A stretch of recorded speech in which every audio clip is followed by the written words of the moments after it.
Everything you're about to hear is for education and entertainment purposes only. Whilst we are licensed, we're not aware of your personal financial circumstances. Any advice is general advice. Equity Mates operates under Australian Financial Services Licence 540697. Equity Mates! I will say this about investing. Everything you do learn is cumulative. What I learned at 20 is useful. Equity. Welcome to another episode of Equity Mates, a podcast where we explore what's possible in the world of investing. If you've just joined us for the very first time, a huge welcome to our community.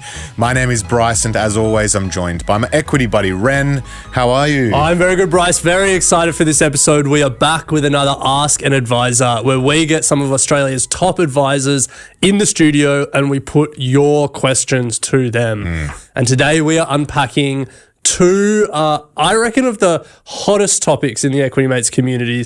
Questions we get all the time. I know. First up, the big one. Should I invest inside of super or outside of super? I mean, the amount of times we get this question, the amount of times we answer it, it keeps coming back. You can't kill this question. It's because we're growing. It's because we've constantly got new people joining us on the journey. But then if you thought that was a big topic, this topic is even bigger. Property or shares. We're going to be asking not just which one should we be investing in, but more importantly, how can we invest in both of them together where 1 + 1 can maybe equal 3? So to help us unpack it all, we're joined by Matt Ingram. Matt, welcome back to the show. Yeah, thanks. So good to be here. So Matt is my advisor. He's actually Ren's advisor now, and advisor for the stars, we should say. And he could be your advisor as well. That's it. If you head to equitymates.com/advice, fill in the form and ask to speak to Matt, we'll put you in touch. Yes, Northhaven Financial Management. Matt, we've been working together now for a while, but you are also working with many of the Equity Mates community. So thank you for doing that. I know everyone that has gone through the process with you speaks very highly. So yes, as Ren said, equitymates.com/advice if you would like to speak to Matt or his team or any of the other advisors that are in our network. The form, we collect a bunch of your details and we'll connect you with the most appropriate advisor for you. So, Matt, as Ren said, let's start with superannuation versus personal investment portfolio. I know this is something that you are particularly passionate about, but we want to start general. How do you think about the balance between investing inside of super or investing outside of it? Yeah. Look, on that note, basically whenever I talk to clients, it's always like we're talking about property and shares and investing and building wealth, and they're all excited. Then I have to kind of say, okay, we have to talk about the boring stuff. And then we get into super and insurance, because actually it is just as important as everything else. You probably shouldn't frame it as let's talk about the boring stuff. I'm trying to be relatable. To me, it's actually pretty exciting, pretty interesting. But yeah, most people don't really think of it that way until you actually frame it for what it is, right? So what is super? It's a share portfolio that still belongs to you. You just can't touch it yet. And I have clients all the time who are coming in and they've got $200,000, $300,000, $400,000 in super. And then they've got like a $50,000 ETF portfolio. And they're asking all these questions about the ETF portfolio and what should I do here and what should I do here? I'm thinking, do you not realize that you have almost $500,000 in shares? It's just in super. You just can't touch it yet. But how about we talk about that? You know, there's a lot we could be doing with that. So in terms of how do you balance it, going back to your question, it depends on your age for one. So if there's not many 20, 30, even 40-year-olds that are coming in and I'm saying, hey, let's go hard on super, let's max super. There's a lot of things we could be doing to optimize it already.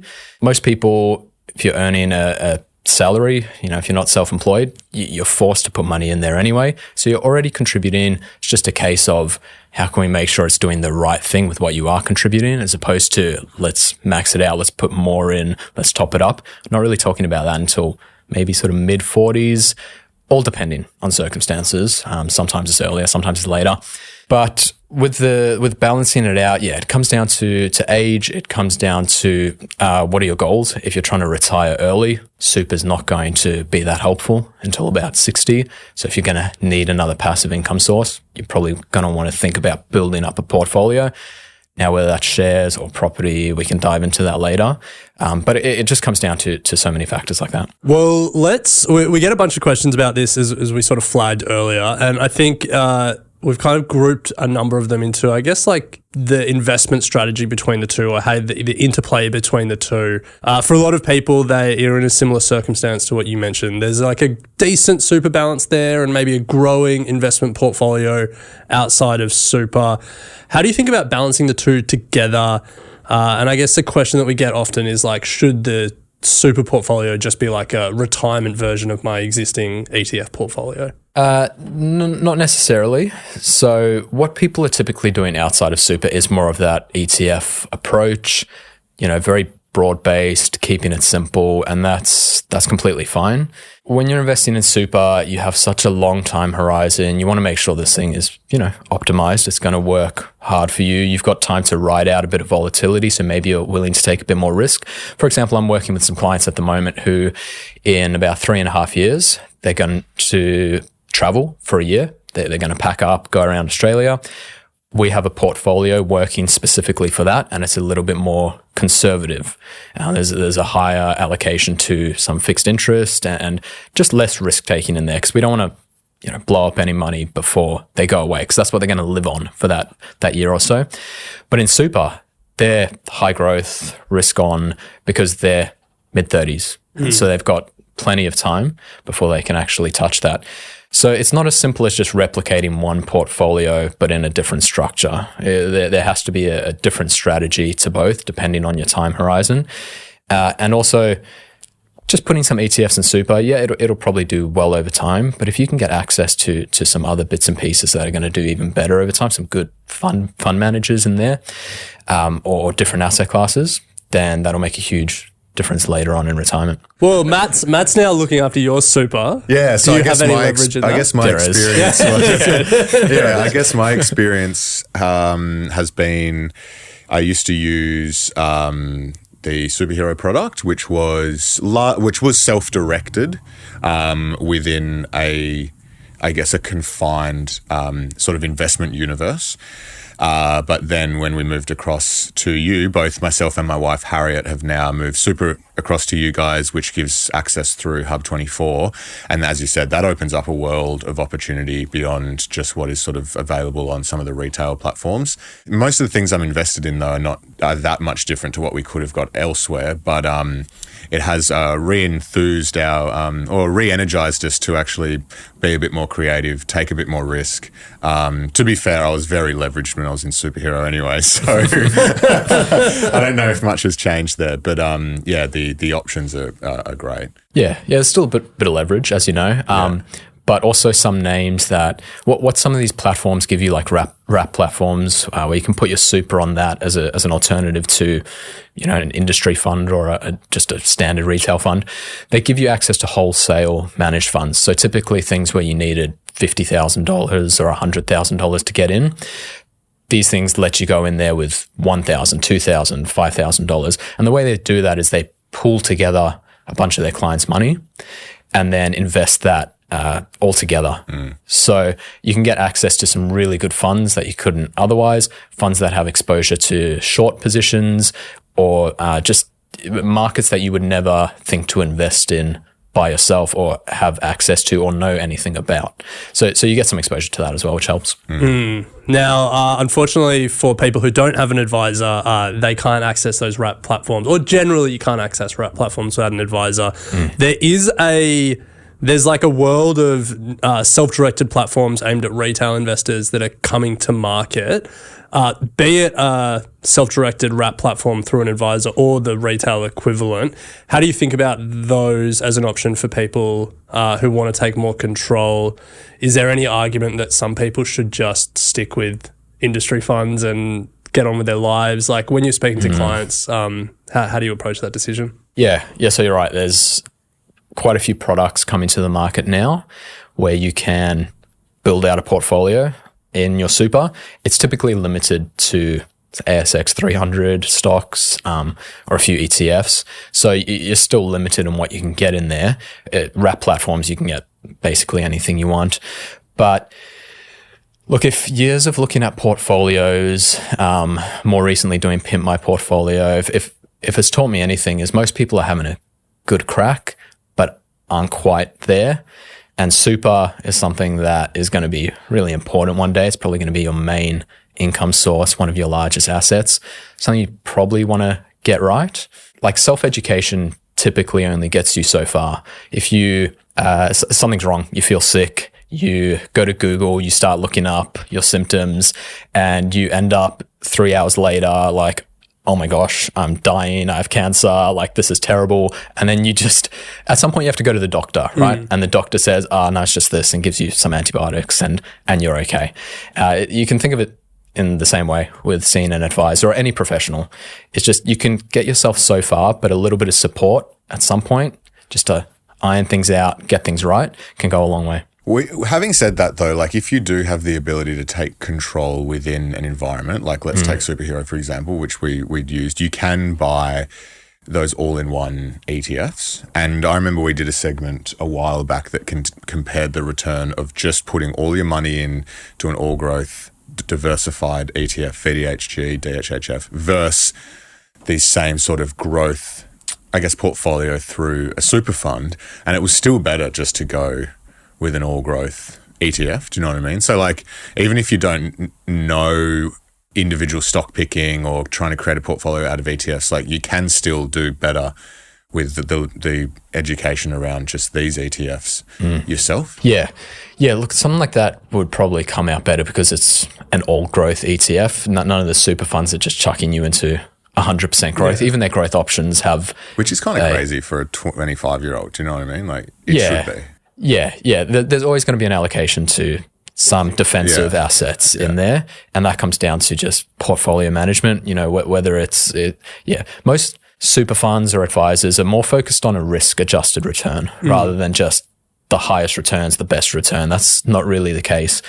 A lot of people don't really appreciate that there's a return that is right for you based on your risk profile. The kind of return that's going to not keep you up at night. You could be shooting for 20% per year over year, and just be stressing yourself out and checking it every day. And then there's a downturn, and we'd be fine.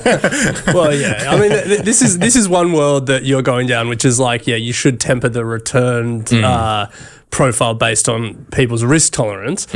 The other world, the world that Bryce and I live in, is no, we should go for the mathematically sensible option and educate people around risk, and that volatility isn't risk, and risk is permanent loss of capital, and super is locked up for 40 or 50 years.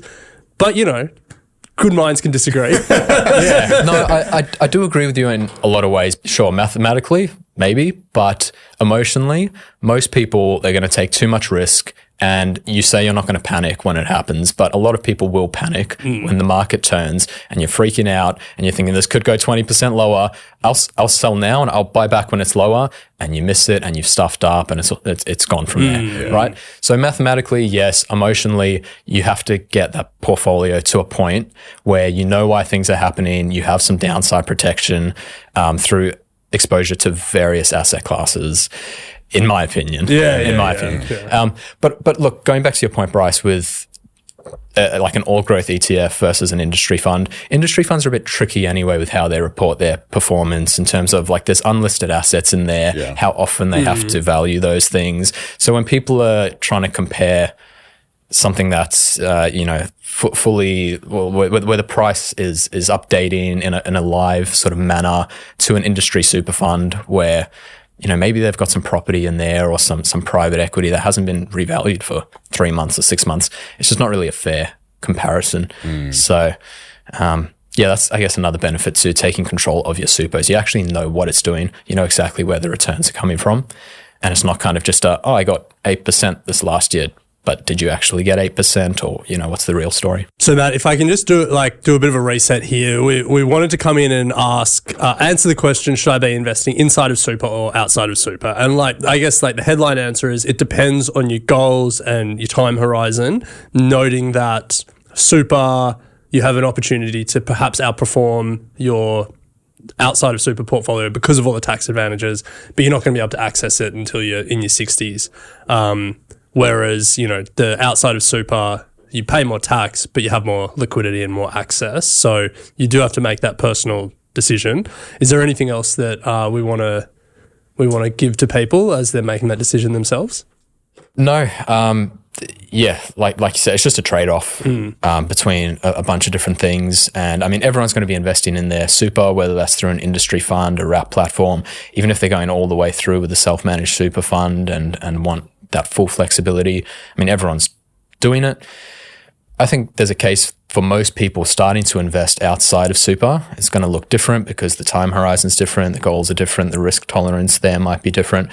But at least getting started, that portfolio outside of super, I mean, all the time I'm having to tell clients that you've come with this portfolio, we might actually need to think about selling that because there's a better use of that elsewhere, or how we structure things could be a lot better. That's going to make a difference longer term.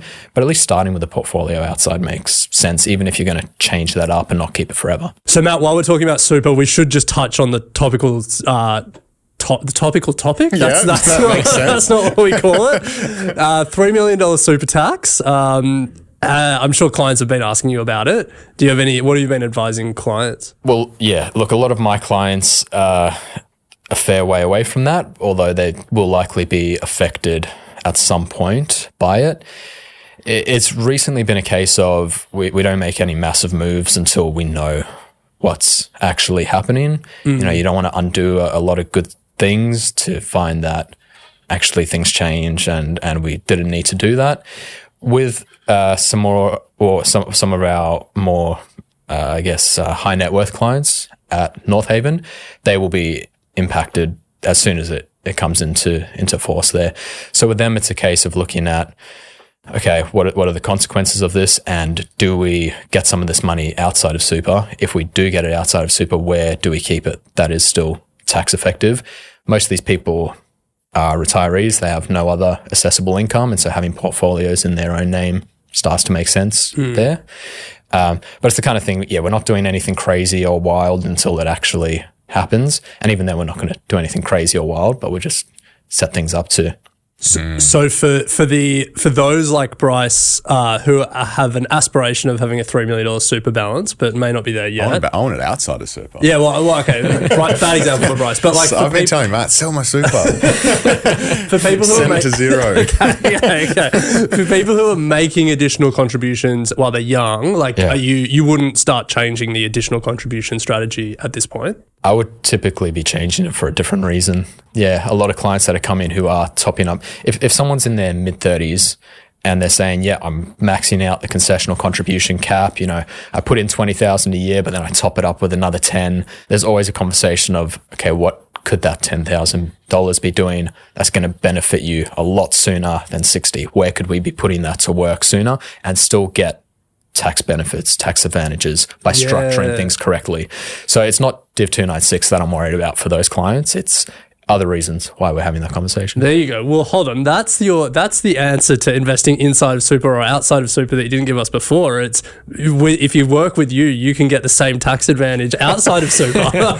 Yeah, maybe not exactly the same, but super is highly tax effective. We all know that, especially once you're 60. The more assets you have in there, once you go into retirement phase and start an account-based pension where everything's tax-free, income, earnings, it's all tax-free up to a limit, that's where you want your assets eventually. But doesn't mean you have to build your assets there. You can, we have plenty of clients who get into their mid-40s, 50s, early 50s. Super's looking, fairly average. But outside of super, they've built a really good base of assets. And it's a case of strategically selling those down and getting them into super so that when they're ready to retire and start a pension, it's all in the right place, but they've had it outside to benefit them earlier. The other question that we should touch on is just around self-managed super funds. When is the right time to be thinking about that? Yeah, so self-managed super comes with a lot more flexibility than your typical super fund. A wrap platform, like we were talking about before, is probably somewhere in the middle. So self-managed super fund, you can basically buy anything in there. You can have from shares, property, collectibles, art, probably Pokemon cards if you don't buy Pokemon cards, but you could probably, you can get anything in there, but it comes with the I don't want to say the burden, but the responsibility of managing the admin, the reporting, the auditing, all the compliance. You're responsible for everything as one of the trustees or a director of a corporate trustee. Now, it doesn't have to be a burden. You can outsource that. A good accountant, a good financial advisor can really take care of a self-managed super fund for you. But if you're at the point where your super is, I don't really like putting a number on it because it comes down to a lot more than that. But traditionally it was, $500,000, then you could start thinking about it. Self-managed super funds are becoming a lot cheaper. Mm-hmm. That traditional path of having to go to an accountant, spend thousands of dollars to set it up, thousands of dollars per year to maintain it. There's a lot of low-cost offerings now that don't require that. So, I have clients that $300,000-$400,000, and we're starting to have those conversations about self-managed super, and that could be a combined balance, like two partners, $400,000. If you can see that's growing, there's a good time horizon. This thing's going to be well over $1 million, $2 million one day. Then getting it set up as a self-managed super fund now could make sense. Okay. Is it a when? Like Bryce asked the question, like when, as if like it's a dollar amount, or is it like a what? Like I want to buy an investment property. Yeah. Well, these low-cost SMSFs, you can't buy properity in. So you still need to go down the traditional accountant path to get property in your SMSF. It comes down to a lot of it is, what do you like as a person? Are you actually interested in this? Are you engaged in this? If you don't care about your super and you're not engaged at all, then we're not going to put it into a self-managed super fund because there's just going to be extra costs with, not much benefit for you. But for people who are financially interested and savvy and they want to have some input and control over what their super's doing, then that's when that conversation is taking place. You might be interested in your super and there's $50,000 in there, not appropriate. But if you're interested in it and it's hitting that $300,000, $400,000, $500,000 mark, then there's definitely a conversation to be had. But think about the leverage Bryce could get when he gets a 90% investment property. Like to put 10% down, 90% borrowed investment property. Yeah. Well, that's a whole nother conversation whether property should be in super or not. Anyway, a lot of people start self-managed super funds, and we get calls all the time saying, I want a self-managed super fund so I can buy property. I've got this money sitting in there. I've maxed out my borrowing capacity outside of super, but there's like hundreds of thousands in super. I could buy another property with that, And that's where we're chatting about, is super actually the right place for that? It will become quite tax effective one day, but you also have to think of liquidity. What's super actually designed to do? To give you an income in retirement. And if it's all tied up in property, then there's no liquidity there. You can't just, sell a chimney or whatever it is to get a bit of income if you need it. We tend to keep super as a share portfolio, and outside of super is property, where you're getting those tax deductions from the property and you can gear up a little more easily. Nice. Well, Matt, we're going to take a very quick break, and on the other side, we're going to tackle property v stocks, some questions around debt recycling and how the two asset classes can work together. So we'll be right back.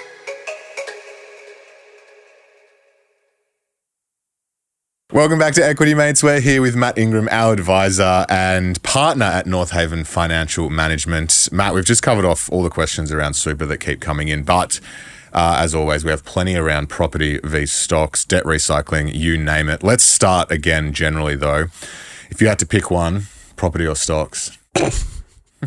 Look, the boring financial advisor answer is depends on your circumstances. So I'm not gonna do that, even though it's probably the right answer.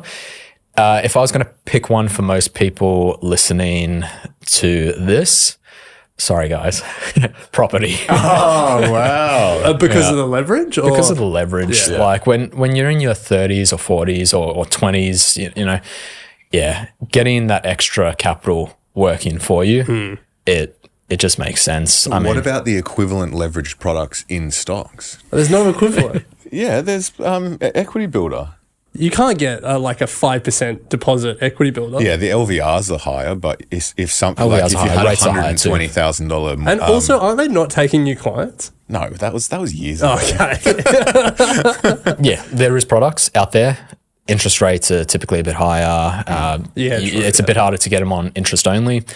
You're making principal repayments. You're tying up capital in there. most people, if they're doing an investment property, are looking at interest-only loans, keeping, all of that deductibility in the property and then deploying their capital elsewhere. So while you can kind of do it in shares, property, the banks love it. The banks make it easy for you. They're willing to give you millions of dollars to do it. It's just crazy that we've seen such a boom in private credit. There's so much money in private credit and none of them have got into investment lending. And like, if you want to mitigate the risk, make it a 10-year lockup period on the loan. Yeah. So many people would take that. Just do it against like VDHG. Yeah. Like just super a vanilla, well-diversified, low-cost ETF that over 10 years has always returned a net positive. Yeah, and if anyone out there does that, come on Equity Mates and we'll help you promote it. And Bryce and I'll be your first customers. Big time. Yeah, it just comes down to, even VDHG, thousands of companies, you're probably going to be all right.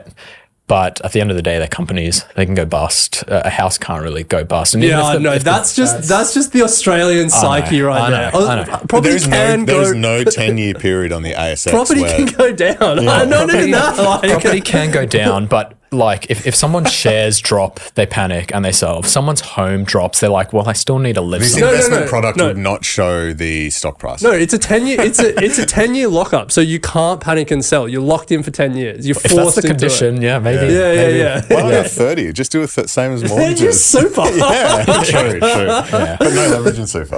All right. Anyway, we're not here to pitch business ideas to you. We're here to talk about property versus shares. I think people often frame the choice as property versus shares. It's binary. You have to pick a side. But I think what we've learned really from doing this Ask an Advisor episode and segment over the past sort of 18 months is that it's not a choice that you should be making, because property and shares, when working together, can actually produce the better outcome than either of them independently. The conversation often goes to debt recycling. So let's start there, and then we'll ask you if there's anything else we should be thinking about. So we get a bunch of questions from the community, which goes something like, I'm an owner-occupier. I've started building some equity in my home, started paying down the loan. Prices have risen a little bit. I'm also starting to invest more seriously. When do I start thinking about debt recycling as a strategy? When does it make sense? Or should I just keep focusing on building the offset and paying down the mortgage? Yeah, that whole property versus share thing, if you own a property, you're doing both because you have super. That's where everyone just forgets about super, that it is a share portfolio. Now we've done the super. I love super. It's my job. I just love super. But that's just the thing, like you're dollar cost averaging into a share portfolio in your super. So it's never property versus super. You're always doing property versus shares. You're always doing shares. And then you can focus on property elsewhere. But to come back to that question, if you just, keep saving up cash, paying off the mortgage before you start investing, with most property prices, you're probably not going to start investing until you're 45, 50 plus.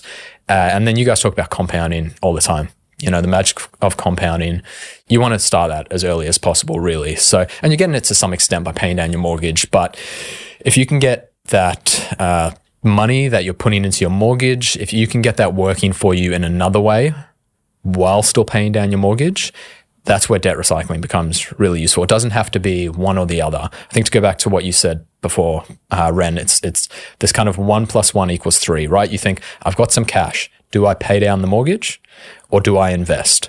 It doesn't have to be that simple, right? There's an opportunity cost to both of those. It could be a case of, I've got some cash. I want to invest it. I can pay down the mortgage.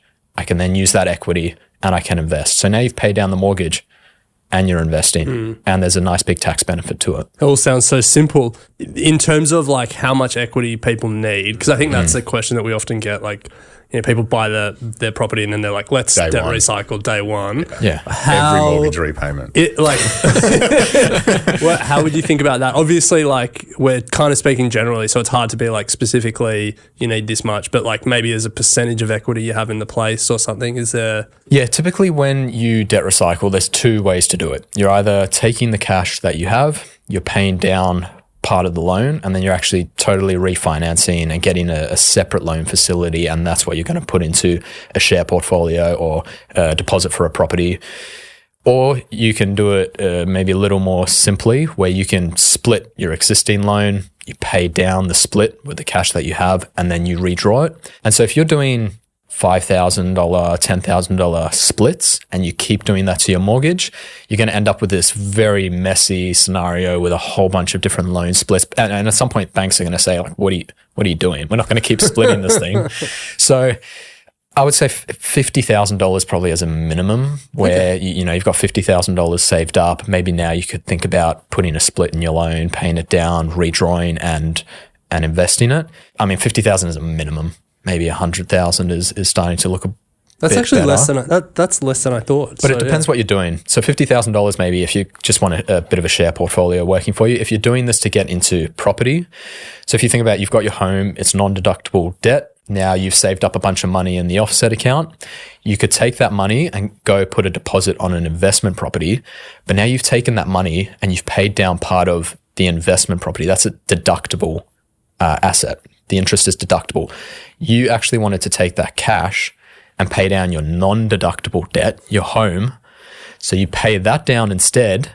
You then refinance, get access to that equity, and then use that towards the investment property. So now it's 100% borrowed on the investment property, but what you've done is reduced your non-deductible debt and increased your deductible debt. So you've structured it tax effectively. So That's why you get paid the big bucks. rather than property and shares Yeah, it's working all together, back to property. it's just property and property. It's like, how can we get more property? Leverage. But the same thing will apply for shares, right? You could either save up some money in your offset account, go invest that cash, and then you've still kept your non-deductible debt high and you're investing your cash. Why not just take that cash, pay down the non-deductible debt, take it back out as equity, and then use that deductible amount to invest in shares? Your level of debt, your amount of debt hasn't increased. All you've done is change some from being non-deductible to deductible, plus you've got that share portfolio that you wanted. I guess the difference with the property on property versus property on shares, when you redraw it as deductible debt and then buy shares, then the income from the shares should cover the you can use that to cover some of the mortgage payments. But then if you're doing it property on property, you're getting more leveraged. Most investment properties are negatively geared. So like by definition, you'll have to then come up with incremental cash to cover the difference in the mortgage payments. Yeah. Big part of the strategy is looking really closely at cash flow. Like what you can you service. actually, because you're completely right. If you're going to debt recycle into property, normally, like I just said, you're not taking on any extra debt. Well, if you're doing it into property, you are to get the remaining loan for the new property.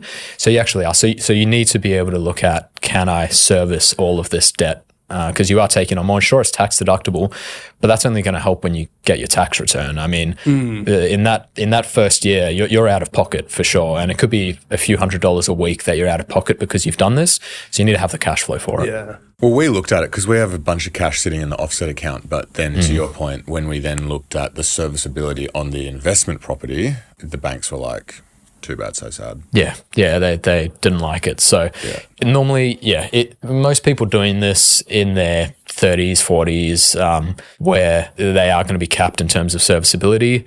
You're not looking at you might have a $1.5 million house. A lot of the time it's not going to work to get like another $1.5 million property or something. You're looking at something smaller, something regional, just something to leverage into the property market and not go crazy with it, basically. So, Matt, we kind of nodded to it, which is leverage in shares. Everyone, I mean, you kind of alluded to it before as well. Like, there's that sense that property is just a safer way to use leverage, but it's not necessarily true.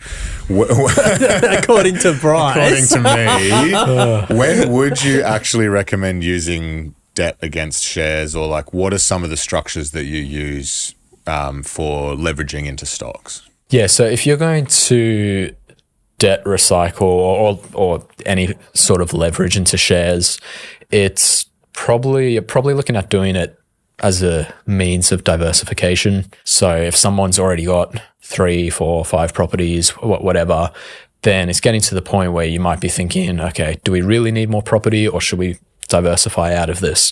And at that point, a share portfolio probably starts to make a bit more sense. I mean, I know there's people out there with 100 plus investment properties, and that's fine. That's their strategy and it's what they do. But to get a more diversified approach, shares would come into it at some point. Also, you need to have the ability to service another property. So if you are debt recycling into property, you are taking on more debt. some people just don't have the ability to do that, in which case they might not be able to borrow more to do the property, but they've still got that equity, like the amount that they just paid down to debt recycle. They can still redraw that and use that. And if that's the best they can do, then, well, let's get it working somewhere.